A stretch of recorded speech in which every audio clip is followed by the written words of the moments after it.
Өткен айда БН тобының Қарағанды облысына гастрольдік сапарға аттанғалы жатқанын айтқан едік. Орталық Қазақстан облысына шыққан алғашқы сапары жөнінде үштік арнамызға келіп айтып берді. Бірінші рет концерт өткізіп отқаннан кейін өте қорқынышты болды, сасқалақтадық.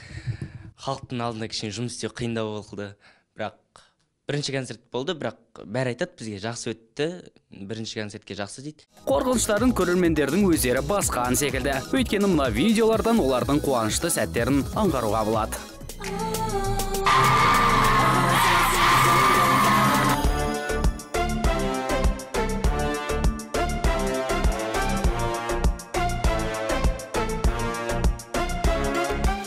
Халықтың қолдауынан шабыт алған топ алдағы уақытта тағы да гастрольдік сапарға аттанбақ.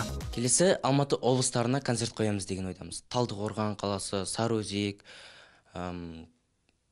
Ұзынағаш дегендей Алматы облыстарына аман-есен концерт өткізіп алғаннан кейін батыс жаққа қарай жол тартамыз.